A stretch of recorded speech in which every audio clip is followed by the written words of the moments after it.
We're basically stripping all the nutrients out of the earth. We're spilling all this toxic waste into our home environments and into the external environments, and we're basically killing the planet. And we have to start getting a social conscience about what we're doing. Mankind has witnessed a tremendous change in its environment over the last 150 years, in fact ever since the Industrial Revolution. And a kind of corporate arrogance, a kind of cultural arrogance prevails whereby all problems can be solved with man's endeavour. And so this has relegated natural processes somewhat to the use of drugs, chemicals, and of course in agriculture, pesticides, herbicides, larvicides, and these types of things. And the effect it's had on our bodies has been tremendous. It's those chemicals, it's that stress of life, it's those environmental contaminants and pollutants outside. Just for example, air pollution, water contaminants, all of those literally mean that our body is constantly being bombarded. Now, our bodies are literally 5 million years old. Sometimes it feels like that when you wake up in the morning, but they're 5 million. Our digestive system, all of these things, our muscles, we were designed to be leading a life of the hunter-fisher-gatherer. And the only stress we had was the acute stress of the kill.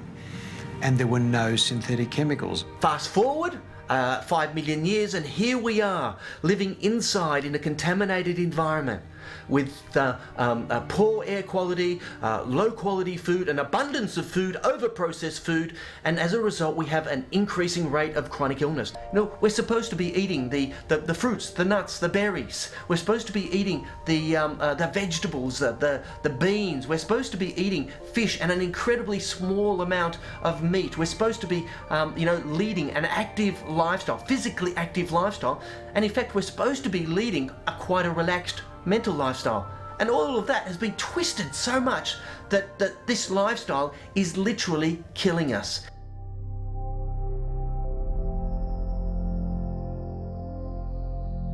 The immune system today is having to deal with tens of thousands of completely alien chemicals to the biological experience of the human organism.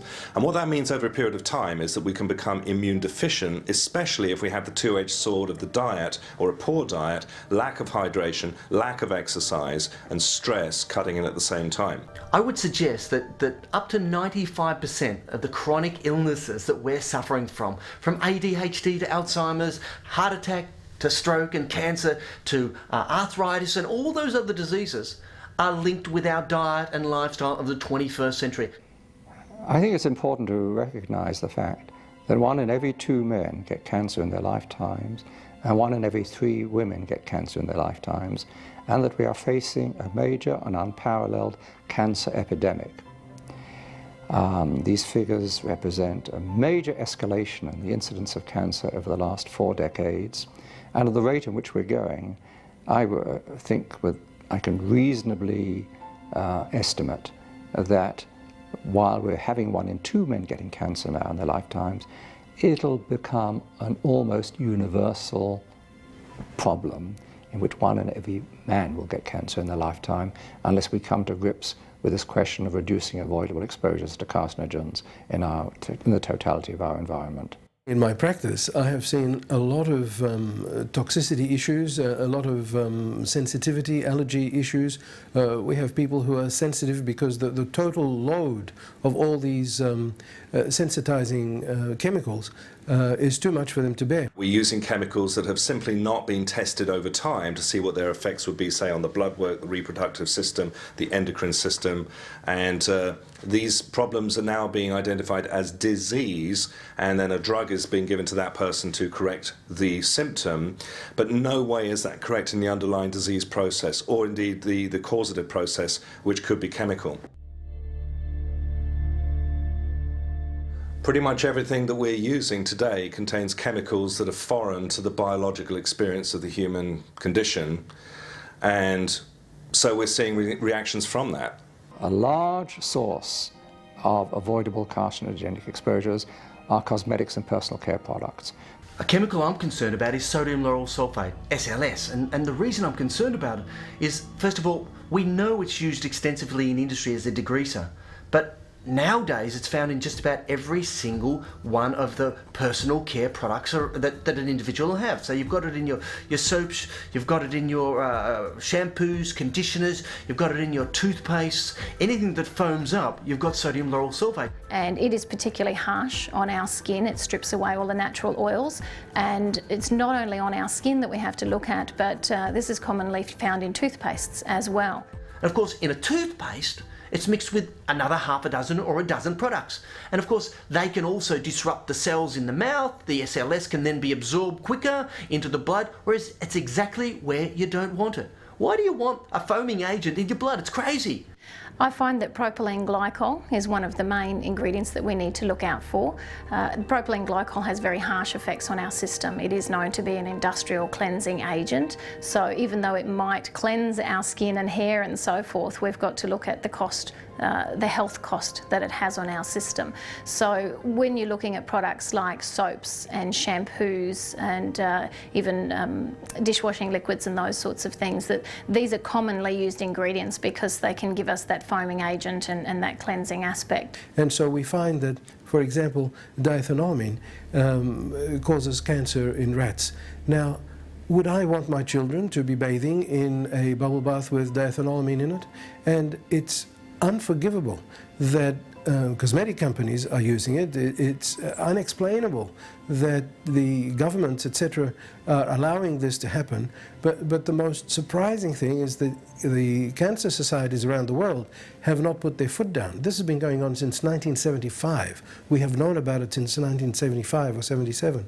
And so we're looking at something like 35, 40 years of complete disregard for human safety. When you consider that we are exposed to these chemicals from conception to death, when you consider the interaction between all these chemicals and the fact that they accumulate in the body, in organs, etc., the combined effect can be extremely damaging.